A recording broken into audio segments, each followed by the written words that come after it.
5학년 2학기 사회 1단원 12번째 시간입니다.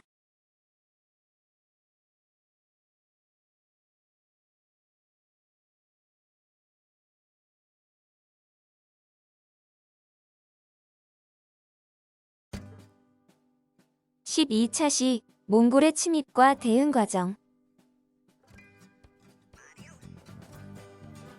지난 시간에 배운 내용을 돌아보도록 하겠습니다. 지난 시간에는 거란의 침입과 극복 과정에 관해서 살펴봤습니다. 거란은 고려를 제압하기 위해 총 3번에 걸쳐 쳐들어왔습니다. 하지만 서희, 양규, 강감찬 등의 활약으로 고려를 거란의 침입을 물리치고 극복할 수 있었습니다. 몽골은 중국 북쪽, 러시아 남쪽에 있는 동아시아 국가입니다. 수도는 울란바토르이고 몽골어를 사용합니다. 몽골은 중국 당나라 시대에 처음으로 역사에 등장하며 송나라를 멸망시키고 원나라를 건국한 민족입니다. 한때 세계에서 가장 큰 영토를 지닌 나라였으나 현재는 바다와 접하지 않는 내륙국으로 수도를 제외하고는 지금도 유목민족의 문화를 유지하고 있습니다. 게르라고 불리우는 이동식 주택에 살고 있습니다. 징기스칸은 몽골이 가장 강했던 시기의 지도자입니다. 본명은 태무진으로 어렸을 때 아버지가 살해당하는 어려움을 겪었으나 어려운 시기를 견뎌내 몽골 부족의 통일을 이룩했습니다. 한 곳에 모여 살지 않는 유목 민족의 특성상 하나의 나라로 통일하는 것이 매우 어려움에도 불구하고 강력한 지도력으로 몽골족을 통일한 지도자가 되었습니다. 징기스칸은 몽골을 통일한 후 서하, 금나라를 물리치고 대륙의 이름을 떨쳤습니다.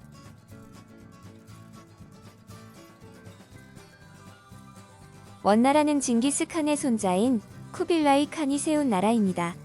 수도는 대도로 지금의 베이징입니다. 중국 역대 국가 중 청나라와 함께 가장 넓은 영토를 가진 나라입니다. 하지만 소수의 유목민족이 다수의 중국 원주민인 한족을 지배하는 정치 구조와 유목민족 특유의 권력 다툼으로 인해 100년을 넘기지 못하고 멸망하게 됩니다. 원나라라는 이름은 쿠빌라이 칸이 국명을 대원이라고 선포하면서 시작되었습니다. 원나라는 역대 중국의 왕조 중에서 한반도 전체에 가장 강력한 영향력을 행사한 나라입니다. 이번 시간에는 몽골의 침입과 대응 과정에 관해 알아보겠습니다.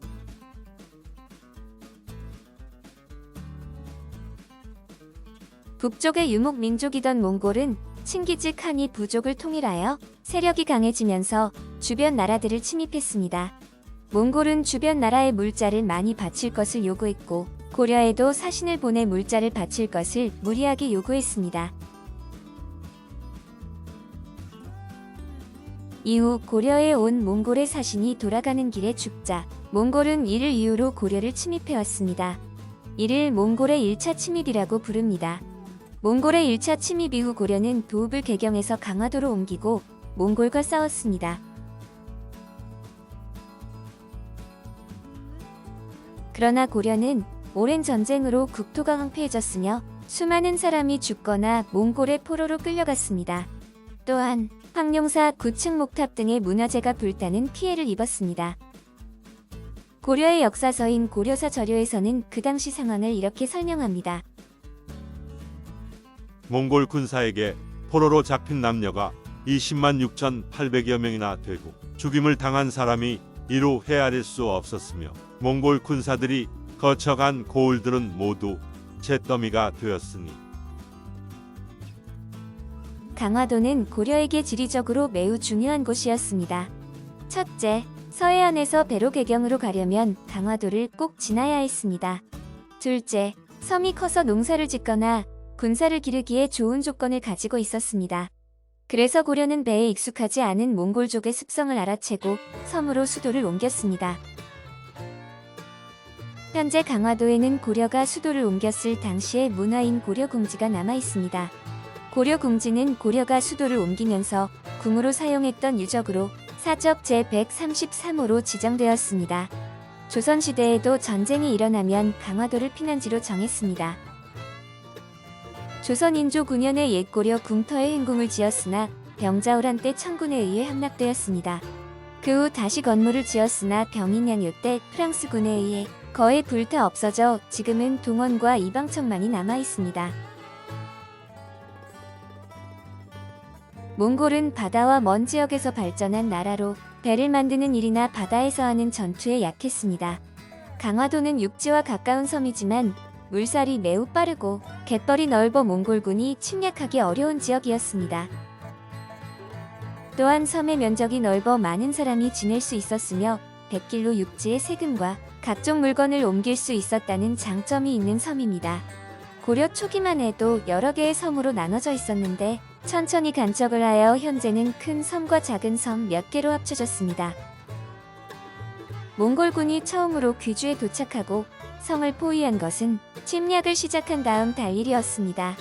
이후 몽골군은 12월까지 대략 4회에 걸쳐 귀주에 쳐들어왔고 치열한 전투가 계속됐습니다. 1차 공격 때 몽골군은 귀주를 점령할 목적으로 공격하였으나 김경손이 뛰어난 용맹을 발휘하여 막아냈습니다. 몽골은 귀주성을 무너뜨리기 위해 대포를 쏘는 등 다양한 방법으로 공격했지만 고려군은 잘 막아냈습니다. 한 달간 전쟁을 한 후 몽골은 마침내 하늘이 돕는 바요 사람 힘이 아니라 라는 탄사를 말하며 물러났습니다. 1차 침입이 마무리되고 몽골은 다시 한번 쳐들어왔습니다. 이를 2차 침입이라고 부릅니다. 처인성 전투는 경기도 용인에서 고려의 김윤우가 살리타이를 저격해 죽인 뒤 몽골군을 크게 이긴 전투입니다. 처인성 전투는 지역 주민들과 함께 노력하여 몽골군을 상대로 성공적으로 막아냈다는 점에서 의미가 큰 전투입니다. 이후 몽골군은 다시 한번 고려에 쳐들어왔습니다. 초기에는 계속해서 이겨 한반도 남부까지 내려왔으나 충주산성의 항전에 부딪혀 더 이상 남쪽으로 내려오지는 못했습니다. 충주성은 10월부터 12월까지 무려 70여일에 걸친 끈질긴 몽골군의 공격을 막아내어 5번째 침략을 막아냈습니다. 당시 김윤우는 몽골군의 포위로 성 내의 식량이 거의 다하게 되자 이렇게 말했습니다. 만일 능히 힘을 다한다면 귀천을 가리지 않고 모두 관장을 내리겠다. 공을 세우면 관직을 준다는 말을 들은 충주성의 사람들은 더욱 열심히 싸우게 되었습니다. 이를 통해 충주성의 승리는 김윤우의 뛰어난 지휘력과 충주 사람들의 강인한 의지가 결합된 것임을 알 수 있습니다.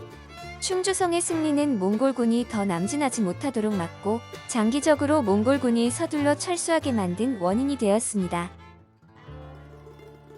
김윤우는 고려 고종 때 사람입니다. 어렸을 때 스님이 되었는데 몽골군이 쳐들어오자 처인성으로 도망갔습니다. 몽골의 원수인 살리타가 쳐들어와서 처인성을 공격하자 김윤우가 그를 활로 쏴 죽였습니다. 왕이 그 공을 가상히 여겨 상을 내렸으나 김윤우는 공을 다른 사람에게 양보하며 말하기를 싸울 때를 당해 나는 활과 화살이 없었는데 어찌 감히 헛되어 무거운 상을 받으리요. 하고 받지 않았습니다. 강화도가 몽골에 함락되지는 않았지만 육지에서 입은 막대한 피해로 고려는 더 이상 전쟁을 지속하기 어려웠습니다. 그래서 고려의 왕과 일부 신하는 전쟁을 멈추는 조건으로 강화도에서 개경으로 돌아왔습니다. 그러나 산별초라 불리는 일부 군인들은 이에 반발했습니다. 산별초는 근거지를 진도와 탐라, 지금의 제주로 옮겨가며 고려 조정과 몽골의 끝까지 저항했으나 결국 실패했습니다. 산별초는 원래 최씨 무신 정권의 사병이었는데 몽골의 침략에 대항하는 군대로 편성되어 마지막까지 몽골과 싸웠습니다.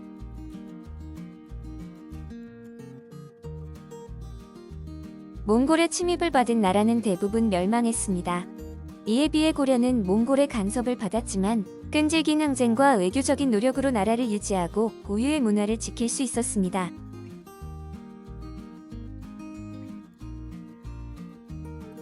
오늘 배운 것을 비주얼 싱킹으로 정리해 보도록 하겠습니다. 오늘의 주제는 몽골의 침입과 대응 과정입니다. 몽골의 침입과 대응 과정을 시간의 흐름대로 정리해 보도록 하겠습니다. 첫 번째 소주제는 고려를 둘러싼 상황입니다. 두 번째 소주제는 몽골의 침입, 세 번째는 고려의 대응 과정, 네 번째는 삼별초의 저항입니다.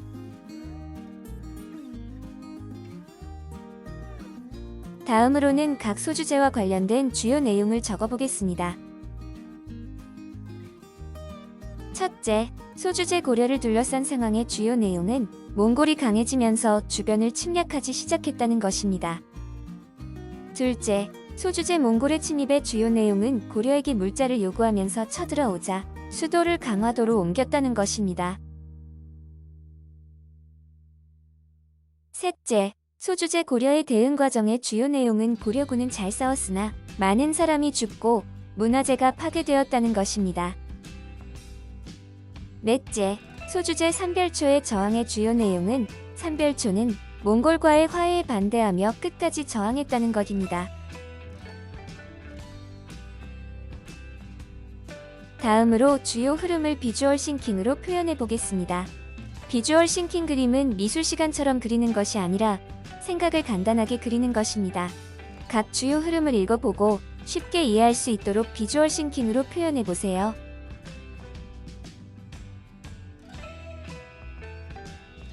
오늘의 핵심 질문은 강화도에 있는 귀족의 생활과 육지에 있는 백성의 생활은 어땠을까요?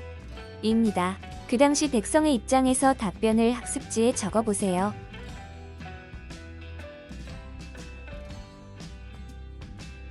오늘 배운 내용을 정리해 보도록 하겠습니다. 지금까지 몽골의 침입과 대응 과정에 관해서 살펴봤습니다. 몽골은 강해지면서 고려에 쳐들어왔습니다. 고려군은 저항했으나 많은 사람이 죽고 문화재가 파괴되었습니다. 결국에 고려는 패배했지만 몽골의 침략에 나라를 유지한 몇 안 되는 나라였습니다. 다음 시간에는 고려 청자에 담긴 우수성과 당시 사람들의 생활 모습에 관해서 배워보도록 하겠습니다.